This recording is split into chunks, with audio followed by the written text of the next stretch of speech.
میں نے ان 40 سالوں میں کبھی یعنی کالا لباس کیا کالا کرتا کالی شلوار بھی کبھی نہیں پہنی.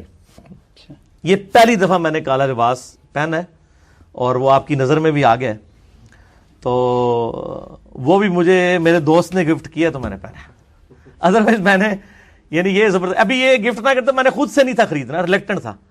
تو وہ چونکہ میں نے کئی حدیث مطلب میں نے آج سے 5-6 سال پہلے سے یہ بات مطلب بات کر رہا ہوں کہ کالا لباس ثابت ہے, میرے تو اس کو کلپ ریکارڈڈ ہے.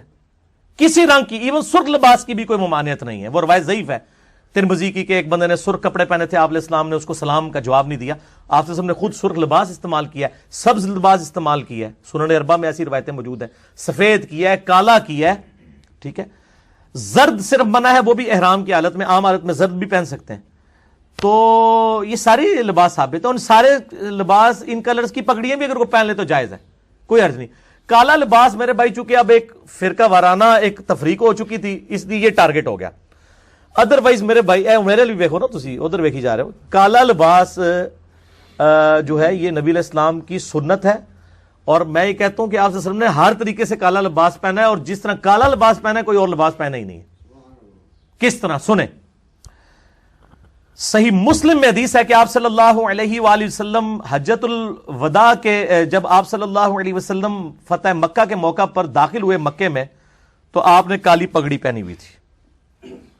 سفید پگڑی بھی ثابت ہے, المستدر علاقے میں موجود ہے. عبد الرحمن بن عوف رضی اللہ تعالیٰ عنہ کی کالی پگڑی کھول کے نبی علیہ السلام نے اپنے مبارک ہاتھوں سے سفید پگڑی باندھی اور 4 انگلی کے برابر شملہ چھوڑا اور کہا کہ شملہ چھوڑا کرو, یوں امامہ خوبصورت لگتا ہے. عبد الرحمن بن عوف کو اپنے مبارک ہاتھوں سے امامہ باندھا. میں نے پچھلے لیکچر میں المصطفی حاکم سے وہ ویڈیو میں HD کیمرے میں وہ حدیث دکھائی بھی تھی. تو سفید بھی سنت ہے. صحیح مسلم میں کہ فتح مکہ کے موقع پر کالی پگڑی, بخاری کے اندر موجود ہے کہ نبی علیہ السلام نے جو اپنا آخری خطبہ دیا ہے بیماری کے عالم میں, اس میں آپ نے کالا امامہ باندھا ہوا تھا, اور آپ کا عمومی امامہ کالا ہی تھا. ایون آپ علیہ السلام کا جھنڈے کا کلر بھی کالا ہوتا تھا, ٹھیک ہے جی. اور جھنڈا بھی ہو گیا, امامہ بھی ہو گیا. کالی کملی تو سنا ہے نا آپ نے جی, جس مکتب فکر نے آپ کو پڑھایا ہے کہ کالا لباس جو ہے یہ رافضیوں کا لباس ہے اور حرام ہے, وہ تو نعتیں لکھتے ہیں کالی کملی والے, تو ان کو کہ اس کو نعت کو چینج کریں, چٹی کملی والے کر دیں. آپ نے اپنی نعت کے اوپر نہیں کبھی غور کیا. اور یہ صحیح مسلم میں حدیث ہے. اما عائشہ رضی اللہ تعالیٰ عنہ کہتی ہیں نبی علیہ السلام ایک دفعہ اپنے گھر سے اس حال میں برآمد ہوئے کہ کالے کلر کی کالے بالوں کی اونی ہوئی کالی چادر آپ صلی اللہ علیہ وسلم نے اوڑھی ہوئی تھی, اس حال میں کہ سیدنا حسن ابن علی آئے تو آپ علیہ السلام نے ان کو اپنی چادر کے نیچے لیا. پھر سیدنا حسین آئے, ان کو بھی چادر کے نیچے لیا. پھر سیدہ فاطمہ آئی, ان کو بھی چادر کے نیچے لیا. پھر مولا علی علیہ السلام آئے, ان کو بھی چادر کے نیچے لیا. اور اس کو روایت کون کر رہا ہے؟ اما عائشہ رضی اللہ تعالیٰ عنہ. اور پھر آپ صلی اللہ علیہ وسلم نے سب کے اوپر وہ چادر کالی چادر کی, جس کو کالی کملی کہتے ہیں یہ. اور پھر آپ نے وہ سورۃ الاحزاب کی آیت پڑھی, آیت نمبر 33, انما یرید اللہ لیذھب عنکم الرجس اہل البیت ویطہرکم تطہیرا. اے نبی کے گھر والو, اللہ تو چاہتا ہے تم سے ہر طرح کی ناپاکی دور کر کے تمہیں خوب صاف ستھرا کر دے. اور یہ آپ صلی اللہ علیہ وآلہ وسلم کی یہ چادر والی حدیث بڑی مشہور ہے, وہ بھی کالی تھی میرے بھائی. اور دساں, ٹھیک ہے جی.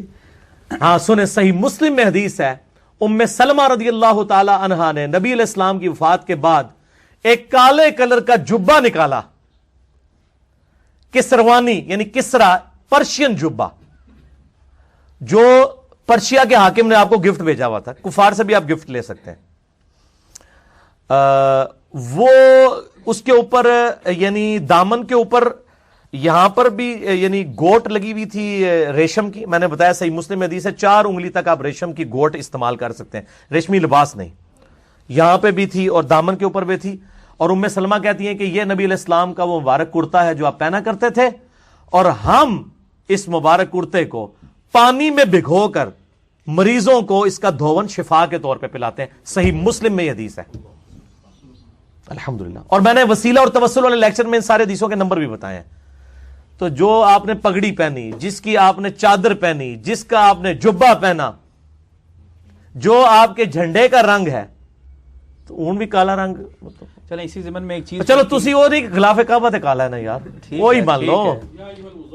ہاں نہیں, اس میں کلر نہیں آیا, یا ایھا المزمل میں کلر نہیں آیا. ٹھیک ہوگا جی.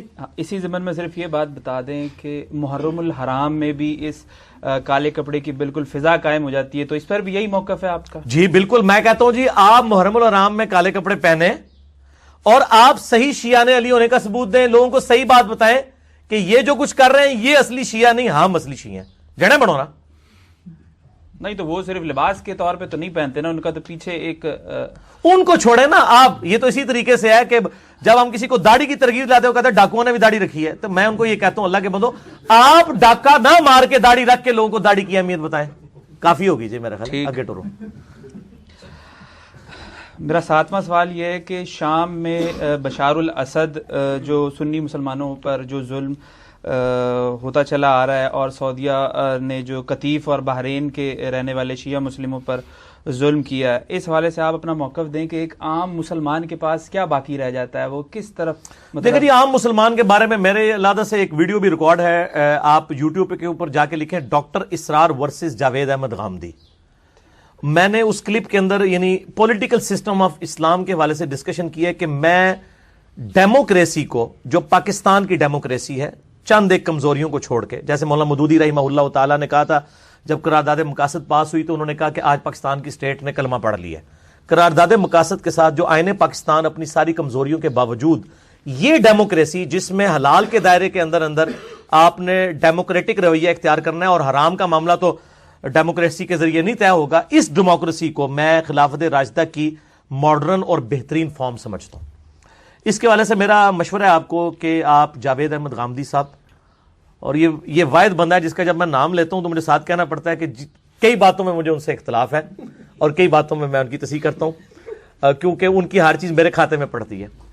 تو میں ان کا ایک پروگرام ہے سلیم صافی کے ساتھ یوٹیوب کے اوپر، آپ جا کے دیکھیں، خلافت اور ڈیموکریسی کے اوپر 40 منٹ کا ہے. جتنے وظائف ہیں وہ انہوں نے کلیئر کیے ہیں، اور یہ علم و حکمت کے نام سے بھی 4 پروگرام دنیا ٹی وی کے اوپر بھی ان کے ریسنٹلی بھی ریکارڈ ہوئے ہیں ڈیموکریسی کے اوپر. میں آج اس طرف نہیں جاؤں گا، آپ میرا کلپ وہ 12 منٹ کا دیکھ لیں، ڈاکٹر اسرار ورسز جاوید احمد غامدی.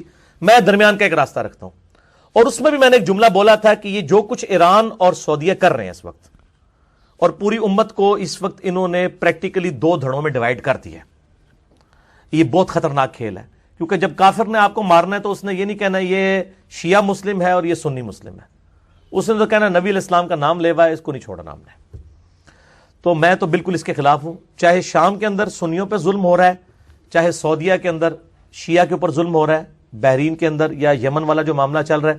میرا سب کے بارے میں موقف ہے کہ مسلمان کا مسلمان کے ساتھ لڑنے کو اوائڈ کرنا چاہیے، اور جو آپ کی OIC ہے جو پریکٹیکلی OIC بنی ہوئی ہے یعنی آرگنائزیشن آف اسلامک کنٹریز، اس کا کام ہے کہ یہ سارے کے سارے جو ان کی یہ 2 نمبریاں ہیں ان کو ختم کروائیں. اور اس قسم کے یعنی اب کافروں کے ہاتھوں ایک پروکسی وارز ان ملکوں کے اندر چل رہی ہیں. مجھے لوگ کہتے ہیں آپ لیکچر ریکارڈ کریں، میرے بھائی میں ادھر 4000 کلومیٹر دور بیٹھ کے مجھے گراؤنڈ ریئلٹیز وہاں کی نہیں پتا، جو کچھ سنتے ہیں وہ میڈیا کے ذریعے سنتے ہیں. تو اس لیے ہمیں کوئی رائے اختیار، مجھ سے آپ کتاب و سنت کی روشنی میں مسئلہ پوچھیں کہ ہاں جی اگر یوں کسی طریقے سے کسی کو مارا جائے یہ جائز ہے یا ناجائز، تو میں کہوں گا ناجائز ہے.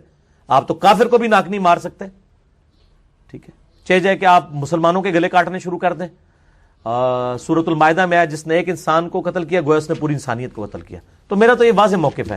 مسئلہ نمبر 28 میرا ریکارڈڈ موجود ہے قتل مسلم کی سزا کے اوپر، اور کافر کو بھی مارا جائے وہ بھی مطلب اتنا ہی بڑا جرم ہے. تو اتنا ہی کافی ہے، مجھے زیادہ ڈیٹیل میں جانے کی ضرورت نہیں ہے. اب بھائیوں آخری 8 سے 10 منٹ میں مسجد نبوی کا تعارف اور حاضری کا طریقہ بھی آپ کو بتا دیتا ہوں، اور باقی گفتگو انشاءاللہ ہم اگلے ہفتے کریں گے انشاءاللہ تعالی. ایک دفعہ دروشی پڑھ لیجئے. اللہم صلی علی محمد وعلی آل محمد کما صلیت علی ابراہیم وعلی آل ابراہیم انک حمید مجید. اللہم بارک علی محمد وعلی آل محمد کما بارکت علی ابراہیم وعلی آل ابراہیم انک حمید مجید. بھائیو مسجد نبوی کو اگر قبلہ شریف کی طرف پیٹھ کرتے ہوئے دیکھا جائے، مسجد نبوی کے جنوب میں ہے قبلہ، تو جنوب کی طرف پیٹھ کی جائے اور آپ کا رخ مسجد نبوی شریف کی طرف ہو، اس کے صحن میں کھڑے ہو کر، تو آپ کو مسجد نبوی شریف کا ایک ایکسٹینڈڈ پورشن باہر نظر آئے گا بنا ہوا. پیچھے بہت بڑی مسجد ہے، لیکن یہ آگے ایک ایکسٹینڈڈ پورشن تقریباً اسکوائر فارم میں ہے اور اس کی لمبائی تقریباً 200 فٹ اور چوڑائی بھی تقریباً 150 سے 200 فٹ ہے. یہ ایکسٹینڈڈ پورشن جو ہے یہ پہلے وقت کی مسجد نبوی جو بڑی والی چھوٹی والی مسجد نبوی یہ اس کا حصہ ہے. اب تو بہت زیادہ توسیع ہو چکی ہے. تو اس ایکسٹینڈڈ پورشن کے مغرب کی جانب جنوب کی جانب تو ہو گیا قبلہ اور یہاں پر محراب بھی اسی ایکسٹینڈڈ پورشن میں ہے. اس کے مغرب کی جانب باب السلام ہے. جس شخص نے بھی روزہ شریف پر حاضری دینی ہوتی ہے وہ اس باب السلام سے داخل ہوتا ہے یعنی مغرب کی طرف سے داخل ہوتا ہے اور مشرق کی طرف ٹریول کرتا ہے. پھر اس ایکسٹینڈڈ پورشن کے اس کارنر پہ جب پہنچتا ہے تو یہاں پر وہ دروازہ ہے جسے کہتے ہیں باب البقی کیونکہ اسی کی سیر میں آگے بقی غرقد قبرستان ہے جہاں پر 10,000 صحابہ کرام علیہم رضوان کی تقریباً قبریں موجود ہیں اور بہت بڑے امت کے بڑے بڑے محدثین اور صحیح العقیدہ اولیاء اللہ کی قبریں وہاں پر موجود ہیں. عبداللہ ابن ابی کی قبر بھی وہیں پر ہے. تو لہٰذا مدینے میں دفن ہونے سے بھی مسئلہ نہیں ہونا جب تک عقیدے کی اصلاح نہیں ہوگی. شفاعت بھی اس کی ہونی ہے جس نے شرک نہیں کیا انشاءاللہ. وہ تو بخاری اور مسلم کی حدیث ہے. اللہ تعالیٰ نے ہر نبی کو ایک دعا دی تھی وہ اس نے دعا اسی دنیا میں کر لی اور میں نے اپنی دعا اپنی امت کے لیے چھپا کے رکھی ہے. اس دعا کے ذریعے میں قیامت والے دن امت کی شفاعت کروں گا اور میری دعا سے ہر شخص کو نفع پہنچے گا سوائے اس شخص کے جس نے اللہ کے ساتھ کسی قسم کا شرک کیا ہوگا. تو شرک is the most sensitive issue in the sight of Allah. اس میں میری ڈیٹیل گفتگو ہے مسئلہ نمبر 3 کے نام سے دعا صرف اللہ ہی سے اور اسی پر ریسرچ پیپر بھی ہے ریسرچ پیپر نمبر 3. بال یہ باب البقی ہو گیا. اس کے ساتھ ہی باب جبریل ہے جو اکثر بند رہتا ہے. باب البقی کھلا ہوتا ہے اور باب السلام کھلا ہوتا ہے. باب السلام سے لوگ انٹر ہوتے ہیں اور باب البقی سے بالکل باب البقی کے پاس ہی آپ کو گنبد خضرا نظر آئے گا جو کہ حجرہ عائشہ کے اوپر بنا ہوا ہے. دراصل یہ گنبد بھی 668 ہجری میں یعنی آپ صلی اللہ علیہ وسلم کی وفات کے 650 سال کے بعد ایک فاطمی بادشاہ نے منت مانی تھی تو اس نے یہ رکھا. اس وقت کے لوگوں نے کافی مخالفت کی لیکن اس نے زبردستی جس طرح یہاں بھی حکمران زبردستی کر گزرتے ہیں یہ کام اس نے کر دیا آپ صلی اللہ علیہ وسلم کی وفات کے 650 سال کے بعد. اور یہ جو ایکسٹینڈڈ پورشن روزہ شریف جو ہے وہ مسجد نبوی کے اس ایکسٹینڈڈ پورشن میں ہے یہ بھی آپ صلی اللہ علیہ وسلم کی وفات کے تقریباً 76 سال کے بعد 87 ہجری میں جب وہ بدماش حکمران عبد الملک بن مروان کا بیٹا ولید بن عبد الملک بنا اس نے حجرہ عائشہ کو بھی پھر مسجد نبوی میں شامل کر دیا. یہ ہے اس کا سٹیٹس جس کی بنیاد پہ لوگ یہاں پر قبروں پر مزار بناتے پھر رہے ہیں اور مزارات پر جو ہے وہ مسجدیں بناتے پھر رہے ہیں. تو اس پہ آج میرا ٹاپک نہیں ہے. اس پہ میں نے بڑی ایکسکلوسیو گفتگو کی ہے 2 گھنٹے کی ربیع الاول 1433 ہجری میں مسئلہ نمبر 63 کے نام سے ولادت مصطفیٰ صلی اللہ علیہ وسلم اور رسول اللہ کی آخری وصیتیں صلی اللہ علیہ وسلم اور اسی کا آخری 1.25 گھنٹہ پرٹیکولرلی گنبد خضرا مزارات پر مسجد نبوی اور یہ کہتے ہیں جی مسجد نبوی بھی تو کے اندر بھی تو قبر موجود ہے یہاں بھی ہمارے بزرگوں کی قبریں آ گئی تو کیا. یہ سارے ایشوز میں نے بالکل صحیح طریقے سے سمجھائے ہیں کہ یہ عوام کو کس طریقے سے دھوکہ دیتے ہیں. تقریباً 1.25 گھنٹے کا وہ کلپ مسئلہ نمبر 27 کے نام سے بھی الگ سے ہے. مسئلہ 63 بھی اور مسئلہ نمبر 27 بھی. بہرحال یہ جو گنبد خضرا ہے اس کا جو یہ جو پورشن ہے یہ تقریباً یہ سامنے والی جو جنوب کی طرف دیوار ہے اس سے تقریباً آپ سمجھ لیں 15-20 فٹ پیچھے اگر آپ آ جائیں تو یہ حجرہ عائشہ موجود ہے جس کے آگے سنہری کلر کی گولڈن کلر کی جالیاں ہیں اور اسی کے اوپر گنبد خضرا ہے. اور اسی گنبد خضرا سے آپ مغرب کی طرف آئیں مسجد کے اندر تو وہ ریاض الجنہ والا حصہ آ جائے گا. وہاں پر الگ سے وائٹ کلر کا قالین ڈلا ہوا ہے. باقی پوری مسجد نبوی میں ریڈ کلر کا قالین ہوتا ہے. تو وہ انہوں نے ڈسٹنگوش کرنے کے لیے اس کو وائٹ کلر کے قالین کے ساتھ مزین کیا ہوا ہے. تو یہ سارا مسجد نبوی کا اس حوالے سے تعارف ہو گیا. اب یہ جو ایکسٹینڈڈ پورشن ہے اس کے پیچھے اب بہت بڑی مسجد نبوی بن چکی ہے. بلکہ نبی صلی اللہ علیہ وسلم کے مبارک دور کا جتنا مدینہ شریف تھا وہ اس وقت جو آج کی ڈیٹ میں آپ سمجھ لیں کہ 26 اکتوبر 2013 آپ صلی اللہ علیہ وسلم کی مبارک زندگی میں جتنا مدینہ شہر تھا وہ پورے کا پورا مسجد نبوی میں آ چکا ہے. یہ ایکسٹینڈڈ پورشن کے پیچھے بہت بڑی مسجد نبوی ہے اور ایکسٹینڈڈ پورشن کے آگے بھی خانہ کعبہ کی طرف بھی بہت بڑی یہ انہوں نے حصہ چھوڑا ہوا ہے. اور یہ پھر ڈبل ٹرپل سٹوری ہے. اس کے نیچے پورا پارکنگ کا ایریا بھی موجود ہے اور وضو خانے بھی نیچے تہخانے کے اندر موجود ہے. اور اس کی پوری ڈیٹیل اگر دیکھنی ہو تو بن لادن کمپنی جو ہے انہوں نے ایک ویڈیو بنائی ہے مسجد نبوی کی اور مسجد حرام کی تعمیر کی، وہ یوٹیوب پہ اویلیبل ہے، 1 گھنٹے کی ویڈیوز. اس میں آپ دیکھیں تو آپ کو اندازہ ہوگا کہ کس طرح اربوں ریال لگا کر سعودی حکومت نے، ان کو اللہ تعالیٰ نے توفیق دی ہے کہ انہوں نے اللہ کے محبوب صلی اللہ علیہ وسلم سے منسوب اس مسجد نبوی اور خانہ کعبہ شریف کی تعمیر پر کس طریقے سے پیسہ خرچ کیا ہے الحمدللہ. تو یہ ساری باتیں ہوگی مسجد نبوی سے ریلیٹڈ. اب آ جائیے جناب قبر مبارک سے ریلیٹڈ، کہ اسی گنبد خضرا کے نیچے روزہ شریف موجود ہے. باب السلام کی طرف سے آپ انٹر ہوئے اور جب باب البقی سے نکلنے لگیں گے تو بالکل کارنر کے اوپر روزہ شریف کی گولڈن جالیاں، سنہرے کلر کی، ڈارک یلو کلر یا گولڈن کلر کی جالیاں ہیں جو 3 حصے میں بنی ہوئی ہیں. اور 3 حصے کس طرح ڈیوائیڈ ہوتے ہیں کہ پہلا حصہ جو ہے اس کے اوپر الگ سے ایک آیت لکھی ہوئی ہے. پہلا حصہ باب السلام کی طرف سے آئیں گے تو پہلے حصے کے اوپر آیت لکھی ہوگی سورۃ الاحزاب کی آیت نمبر 40. بسم اللہ الرحمن الرحیم. ما کان محمد ابا احد من رجالکم ولکن رسول اللہ و خاتم النبیین. محمد صلی اللہ علیہ وسلم تم مردوں میں سے کسی کے باپ نہیں ہے بلکہ وہ تو اللہ کے رسول ہیں اور سلسلہ نبوت کی مہر ہے، اس کو ختم کرنے والے ہیں. دونوں معنی درست ہیں. اس میں نے الگ سے گفتگو کی ہے مسئلہ نمبر 40 کے نام سے، خاتم اور خاتم کا فرق. تو یہ یلو والا پورشن ہو گیا پہلا. اس کے ساتھ ہی پھر اگلا یلو پورشن جو ہے وہ ہے بالکل بالمقابل ان 3 قبروں کے، یعنی امام کائنات صلی اللہ علیہ وسلم کی مبارک قبر اور سیدنا ابو بکر اور سیدنا عمر کی قبریں، ان کے مقابل ہے یہ درمیان والا جالی والا پورشن. یہ زیادہ بڑا ہے اس شروع والے سے. تو اس کے اوپر وہ آیت لکھی ہوئی ہے سورۃ الحجرات کی آیت نمبر 3. ان الذین یغضون اصواتهم عند رسول اللہ. بے شک وہ لوگ جو اپنی آوازیں رسول اللہ صلی اللہ علیہ وسلم کے حضور پست رکھتے ہیں وہی لوگ ہیں جن کے دلوں کو اللہ نے تقوی کے لیے چن لیا، ان کے لیے مغفرت اور اجر عظیم ہے. یہ آیت آج بھی روزہ شریف پہ لکھی ہوئی ہے، لیکن لوگ پھر بھی شرم نہیں کرتے اور اس قسم کی حرکتیں وہاں پر بعض اوقات ایک دوسرے سے لڑنا بھی شروع کر دیتے ہیں. اور وہ وہاں پر جو جالی شریف کے سامنے جو لوگ کھڑے ہوتے ہیں جو لوگوں کو جالی شریف کو چھونے سے روکتے ہیں، خود احمد بریلوی صاحب نے بھی فتاوی رضویہ میں یہ بات لکھی ہے کہ نبی صلی اللہ علیہ وسلم کی قبر مبارک کی جالی کو ہاتھ لگانا یہ منع ہے، اس کو گستاخی شمار کیا انہوں نے. اور وہ لوگوں کو اسی بات سے منع کرتے ہیں. لوگ اپنی چادریں پھینک رہے ہوتے ہیں، پرنے پھینک رہے ہوتے ہیں، رومال سے اندر سے وہ اس کے اوپر جو گرد لگی ہے وہ رکھ کر رہے ہوتے ہیں، اس سے وہ منع کرتے ہیں. اور جب منع کرتے ہیں کہتے ہیں تک وہ گستاخ کھلوتے ہیں. کوئی جڑا ایک فارمولہ انہوں نے باغیانہ دس دیتا ہے گستاخ. تو جو بندہ وہاں پر اس کو مینج کر رہا ہے اس کو گستاخ. تو یہ ان کا طریقہ کار ہے. تو بہرحال یہ جو درمیان والی جالی ہے جی اس میں وہ 3 پورشن موجود ہیں. اس کی نشانی ہے کہ 3 آپ کو دائرے نظر آئیں گے اسی جالی میں بنے ہوئے. ایک بڑا دائرہ ہوگا وہ بالکل نبی صلی اللہ علیہ وسلم کے مبارک قبر کے سامنے مقابل ہے، آپ کے چہرے مبارک کے.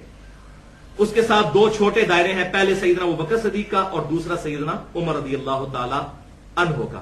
اور جب اس کے آگے سے آپ گزر کے آ جائیں گے تو تیسرا حصہ ہے جالی شریف کا. اس کے اوپر وہ آیت لکھی ہوئی ہے یا ایھا الذین آمنوا لا ترفعوا اصواتکم فوق صوت النبی. اے ایمان والو نبی صلی اللہ علیہ وسلم کی آواز سے اپنی آواز کو بلند مت کرو. سورۃ الحجرات آیت نمبر 2. ورنہ تمہارے اعمال برباد کر دیے جائیں گے اور تمہیں اس کی خبر بھی نہیں ہوگی. تو یہ 3 جالیوں کا میں نے تعارف کروا دیا. اب درمیان والی جالی پر اس وقت الحمدللہ انہوں نے جو بڑے والا گول پورشن ہے اس کے اوپر انہوں نے نبی صلی اللہ علیہ وسلم کے حوالے سے گرین ایک گول سی پلیٹ لگا کے اس پر یلو کلر سے لکھ دیا ہے. انہوں نے چھوٹے جو 2 دائرے ان کے آگے ابوبکر اور عمر بھی لکھ دیا ہے تاکہ آسانی رہے. اب ان قبروں کی ترتیب کیا ہے؟ آپ صلی اللہ علیہ وسلم کا چہرہ انور اس گول دائرے کے سامنے ہے اور ظاہر ہے کہ آپ صلی اللہ علیہ وسلم کی مبارک جو ٹانگیں ہیں وہ مشرق کی طرف ہیں، یعنی باب البقی کی طرف، کیونکہ چہرہ انور جو ہے وہ ظاہر ہے کہ قبلہ رخ ہے. تو آپ صلی اللہ علیہ وسلم کے سینے کی سید میں آپ صلی اللہ علیہ وسلم کی مبارک قبر کے پیچھے جو قبر ہے وہ ہے سیدنا ابوبکر صدیق رضی اللہ تعالیٰ عنہ کی. یعنی جہاں آپ کا سینہ مبارک آتا ہے وہاں ابوبکر صدیق کا چہرہ آتا ہے، لیکن آپ صلی اللہ علیہ وسلم کی قبر کے پیچھے. اور جہاں پر سیدنا ابوبکر صدیق رضی اللہ تعالیٰ عنہ کا سینہ آتا ہے اور تقریباً اسی سیدھ میں آپ صلی اللہ علیہ وسلم کی مبارک پاؤں مبارک آتے ہیں. تو ابوبکر صدیق رضی اللہ تعالیٰ عنہ کے سینے کے مقابل چہرہ ہے سیدنا عمر فاروق رضی اللہ تعالیٰ عنہ کا اور ان کی قبر اس طرح ایکسٹینڈڈ ہے. تو اس اعتبار سے ایک قبر کی جگہ خالی ہے آپ صلی اللہ علیہ وسلم کے قدموں میں، کیونکہ چوڑائی تو اتنی گھر گئی نا. جب آپ پیچھے جائیں گے ابو بکر صدیق کی قبر اور پیچھے، سیدنا عمر کی اور پیچھے، تو لہذا ایگزیکٹ آپ صلی اللہ علیہ وسلم کی قبر مبارک کے بالکل قدموں میں ایک قبر کی جگہ خالی ہے، اور وہ قبر بننی ہے سیدنا عیسیٰ علیہ السلام کی. اور وہ حدیث ہے جامعہ ترمذی کے اندر انٹرنیشنل نمبر کے مطابق 3617. عبداللہ ابن سلام رضی اللہ تعالیٰ عنہ جو کہ یہودی عالم تھے، بعد میں مسلمان ہوئے، آپ صلی اللہ علیہ وسلم کے صحابی ہیں، اور ان کا ذکر اشارتاً قرآن میں بھی موجود ہے، بہت بڑے عالم ہیں. وہ یہ کہتے ہیں کہ تورات میں نبی صلی اللہ علیہ وسلم کی جو صفات ذکر ہیں ان میں یہ بات بھی ہے کہ عیسیٰ علیہ السلام اپنے مرنے کے بعد جب سیکنڈ ڈسینڈنگ میں آئیں گے اس دنیا میں، تو وہ آپ صلی اللہ علیہ وسلم کے مبارک حجرے میں آپ کے ساتھ دفن ہوں گے. اور اس حدیث کے ساتھ ہی جامعہ ترمذی میں ہی ابو مودود تابعی جو ہیں، میرا خیال ہے شاید کسی کی وجہ سے مولانا مودودی کا نام رکھا گیا تھا، ایگزیکٹ وہی لفظ ہے، ابو مودود تابعی، وہ کہتے ہیں کہ میں نے خود دیکھا ہے کہ ایک قبر کی جگہ وہاں پر خالی ہے اور وہاں پر عیسیٰ علیہ السلام دفن ہوں گے. عیسیٰ علیہ السلام کے حوالے سے میں نے بڑی ڈیٹیل گفتگو کی ہے، حیات مسیح اور نزول مسیح علیہ السلام، مسئلہ نمبر 12 کے نام سے. اب یہاں پر 2-3 کڑوی باتیں کر کے میں بات کو ختم کرتا ہوں. ایک تو بھائیو یہ کہ میں نے یہ بات پہلے عرض کر دی کہ چاہے حجرے کے باہر ہوں یا قبر تک کوئی پہنچ جائے، بات ایک ہی ہے، کیونکہ قبرستان کی دیوار کے پاس سے گزریں یا ایون قبرستان میں بھی داخل ہو جائیں تو آپ کے جو سامنے قبر ہے اگر اس کو مخاطب کر رہے ہیں تو 2 کلومیٹر تک وہ اگر قبرستان پھیلا ہوا ہے تو وہاں تک آپ کا سلام اللہ پہنچا رہا ہے. تو بالکل اس طریقے سے روضہ شریف کے سامنے جو لوگ کھڑے ہوتے ہیں تو ان کو وہی سلام پڑھنا چاہیے جو سیدنا عمر رضی اللہ تعالیٰ عنہ کے بیٹے ابن عمر کی سنت میں حوالہ پہلے دے چکا. قبر رسول کے سامنے آ کر پڑھیں گے السلام علیکہ یا رسول اللہ، سیدنا ابوبکر کے سامنے آ کر السلام علیکہ یا ابا بکر، اور سیدنا عمر کے سامنے آ کر السلام علیکہ یا عمر رضی اللہ تعالیٰ عنہما.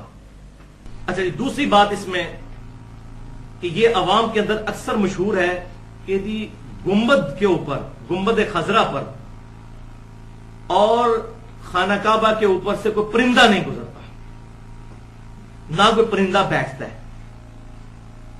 وہ جی پیچھے سے غولوں کے غول آتے ہیں اور وہ ایسے ہو کے گزر جاتے ہیں. توبہ استغفار، اس سے بڑا کوئی جھوٹ ہی نہیں ہے.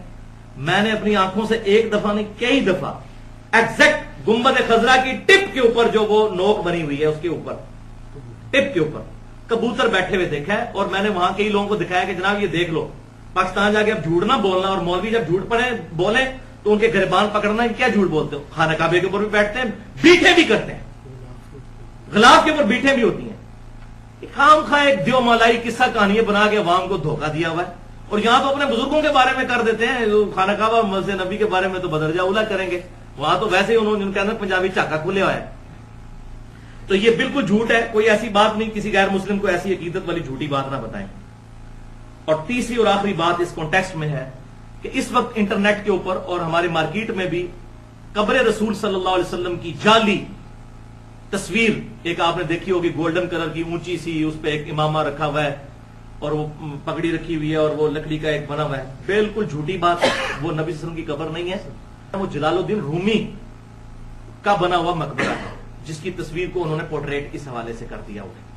آپ صلی اللہ علیہ وسلم کی قبر مبارک صحیح بخاری میں لکھا ہوا ہے، 1390 نمبر حدیث ہے.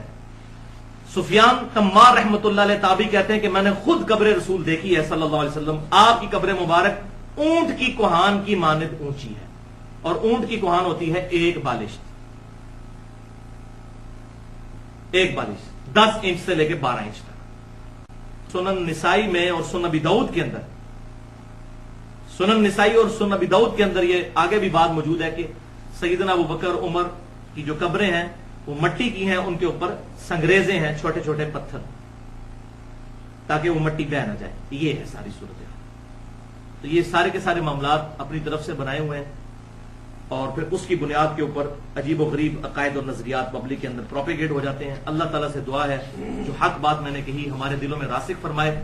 اگر میرے منہ سے جذبات میں کوئی غلط بات نکل گئی تو اللہ تعالیٰ ہمارے دلوں سے معاف کر دے. ہمیں کتاب و سنت کی تعلیمات کو سلف صالحین کے منہج کے مطابق سمجھتے ہوئے دوسروں تک پہنچانے کی توفیق عطا فرمائے. سبحانک اللہم و بحمدک، اشہد ان لا الہ الا انت، استغفرک و اتوب الیک، وما علینا الا البلاغ المبین.